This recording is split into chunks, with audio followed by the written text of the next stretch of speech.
তৃতীয় এপিসোডে আপনারা দেখেছিলেন আমার বোন আর বাকি সবাই ওসলা গ্রাম ঘুরে চিলুরগড় ক্যাম্পে ফিরে এলো।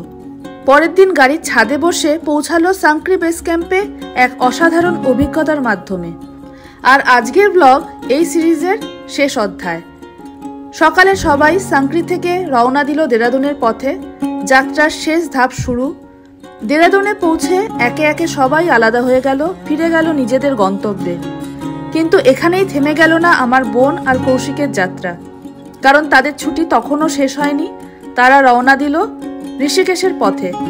শহরের ঘোরাঘুরি, নতুন অভিজ্ঞতা, আর তার সঙ্গেই অপেক্ষা করছে এই ট্রিপের সবচেয়ে রোমাঞ্চকর অংশ, উত্তাল গঙ্গার বুকে রিভার রাফটিং।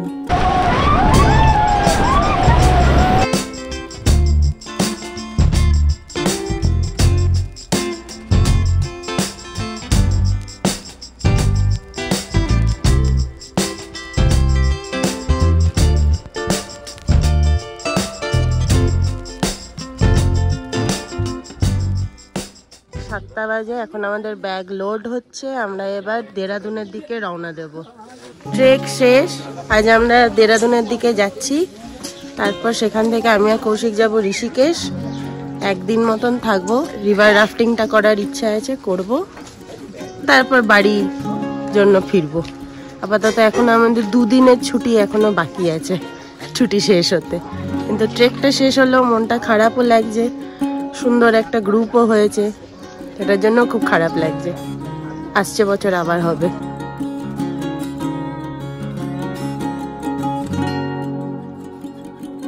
গাড়ি করে আসছিলাম, একটু নেমেছি, ওয়াশরুম যাবে অনেকে।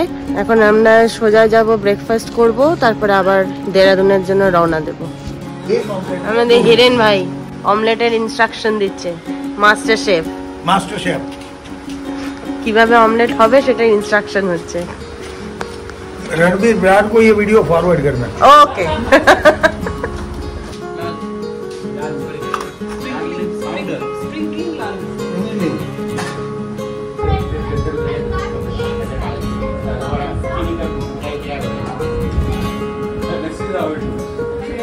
এলি, গৌরব ভাই, আয়রা ওরা চলে যাচ্ছে, সবাইকে বাই বলছে। बाय, आपको भी फिर मिलेंगे।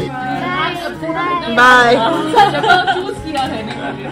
चलो बाय, टेक केयर।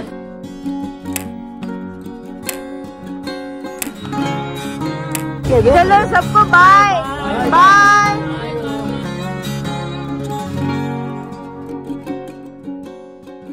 কাল আমাদের দেরাদুন পৌঁছাতে পৌঁছাতে মোটামুটি 10টা বেজে গিয়েছিল। তারপর ভীষণ তাড়াহুড়ো করে আমরা একটা গাড়ি নিয়ে সবাইকে টাটা জানিয়ে আমরা তারপর তাড়াতাড়ি ঋষিকেশে এসেছিলাম। এবার আস্তে আস্তে আমাদের মোটামুটি রাত 11:30-12টা বেজে গিয়েছিল, তাই তখন আর কিছু রেকর্ড বা ভিডিও কিছু করিনি।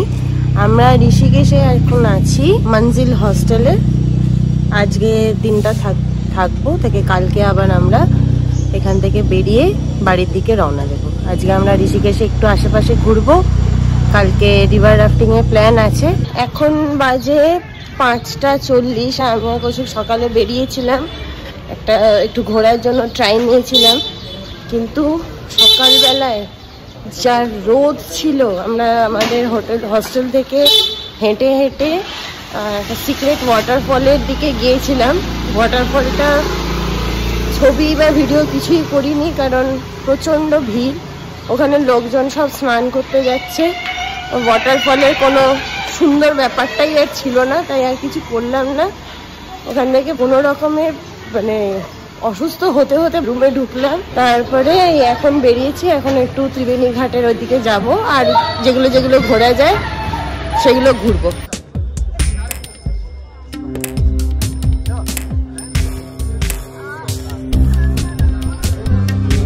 সামনে রামঝুলা, আমরা এখন রামঝুলাতে।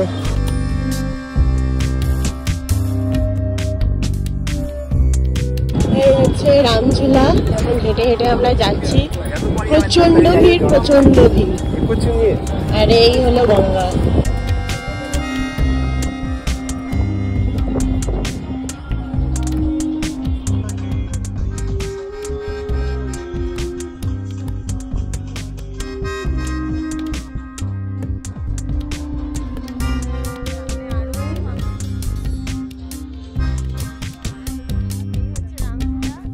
এখানে এখন আরতি হবে, গঙ্গা আরতি, সব বসে গেছে। এখানে দেখ গঙ্গাটা দেখে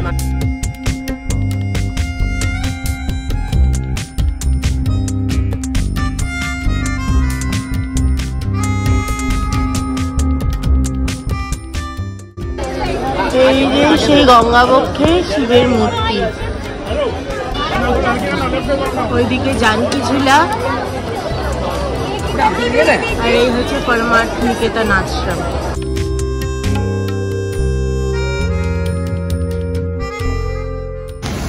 এখন বাজে সকাল 11টা, বৃষ্টি পড়ছে।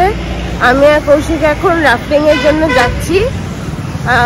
দেখি রাফটিংটা এখানে করি। আমরা ঠিক ভেবেছিলাম যে 26 কিলোমিটারেরটা করব, কিন্তু ওটার জন্য 8 জনের গ্রুপ লাগবে, সেটা হবে না।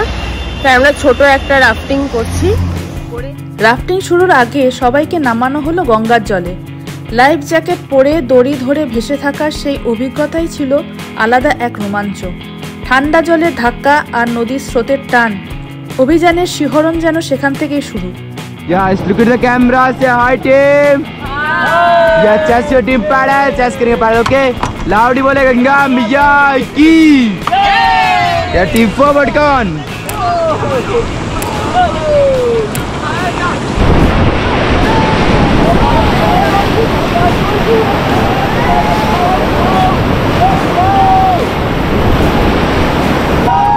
Stop, stop, stop, stop, stop. Hold the rope, hold the rope. Forward, forward, go on. Forward, forward.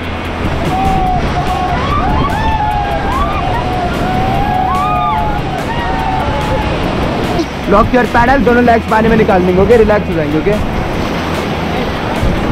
Yes, दोनों legs पानी में निकाल दो, ओके?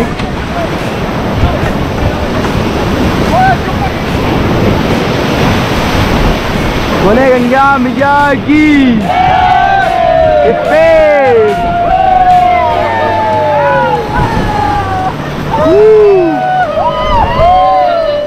আমাদের রাফটিং শেষ হয়েছে 1টার সময়। তারপর রাস্তায় এত ট্রাফিক, সেই ট্রাফিক পেরিয়ে আমরা রামঝুলায় এসে নামলাম 3টে। এখন বিটলস আশ্রমে পুরো আমি আর কৌশিক প্রায় ছুটতে যাচ্ছি। কিছুটা একটু যদি ঘুরতে পারি, দেখতে পারি, দেখে 4টের সময়টা বন্ধ হয়ে যায়, দেখে তারপরে আবার আমরা ব্যাক করব। আজকেই আমাদের ট্রেন, তাড়াতাড়ি ব্যাগ নিয়ে বেরোতে হবে, কারণ রাস্তায় মানে ট্রাফিকের অবস্থা খুব খারাপ। রাফটিং এর রোমাঞ্চ শেষ করে এবার তারা ছুটে গেল বিখ্যাত বিটলস আশ্রম দেখতে। একসময় যেখানে সাধনা আর সঙ্গীত চর্চায় মগ্ন ছিলেন কিংবদন্তি ব্যান্ড দ্য বিটলস। শান্ত গঙ্গার ধারে গড়ে ওঠা এই আশ্রম আজও ভরে আছে গ্রাফিতি, শিল্প আর ইতিহাসের ছোঁয়ায়। আমরা এখন রাজাজি টাইগার রিজার্ভ ফরেস্টের মধ্যে আছি। এটা হচ্ছে 84 কুঠিয়া। ঢুকছি এখানে।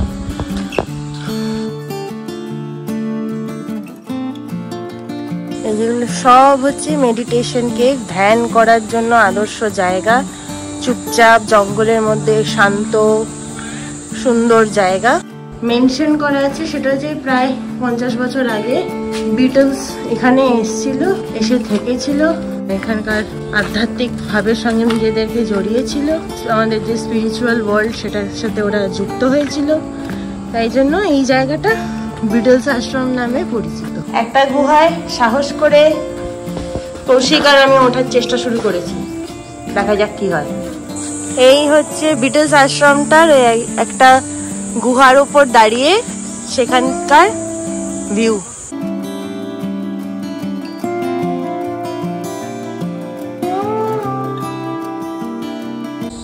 এখন পুরো জায়গাটা ঘুরে ঘুরে দেখছি। এখানে একটা পোস্ট অফিস, দেয়ালে সুন্দর সুন্দর গ্রাফিটি করা রয়েছে।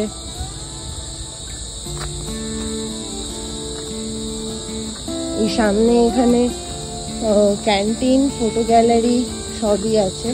বিটলস আশ্রমের দেয়ালে আঁকা রঙিন গ্রাফিটি, শান্ত পরিবেশ আর চারপাশের প্রকৃতি সব মিলিয়ে দিনটার শেষটা কেটেছিল একেবারে অন্যরকম। সেই মুহূর্তগুলো ক্যামেরায় আর ধরা হয়নি, কারণ ওরা চেয়েছিল শেষটুকু সময় শুধু পরিবেশটা উপভোগ করতে। এইভাবেই শেষ হলো এই ট্রেকের ব্লগ সিরিজ। চিলুরগড় থেকে হরকিদুন, ওসলা গ্রাম থেকে সাংক্রি আর শেষে ঋষিকেশের এই অভিজ্ঞতা। তবে ভ্রমণ শেষ হলেও স্মৃতি শেষ হয় না। এই যে লেট ইট বি, বিটলসের একটা গান, ফেমাস গান, লেট ইট বি।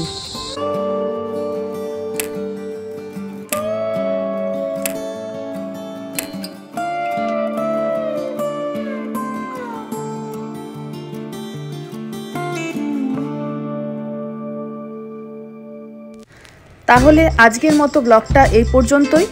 আশা করি এই ব্লগটা এবং এই সিরিজটা আপনাদের সবার খুব ভালো লেগেছে। যদি ব্লগটা ভালো লেগে থাকে এবং সিরিজটা ভালো লেগে থাকে তাহলে অবশ্যই লাইক করে দেবেন, শেয়ার করে দেবেন এবং এখনও যারা আমাদের চ্যানেলে নতুন সাবস্ক্রাইব করেননি তারা কাইন্ডলি সাবস্ক্রাইব করে দেবেন আর বেল আইকনটা অবশ্যই ক্লিক করে দেবেন যাতে যখনই কোনো নতুন ব্লগ রিলিজ হবে ইমিডিয়েটলি আপনাদের কাছে নোটিফিকেশনটা পৌঁছে যায়। সুস্থ থাকবেন, ভালো থাকবেন, খুশি থাকবেন আর আমাদের ব্লগ দেখতে থাকবেন। বাই।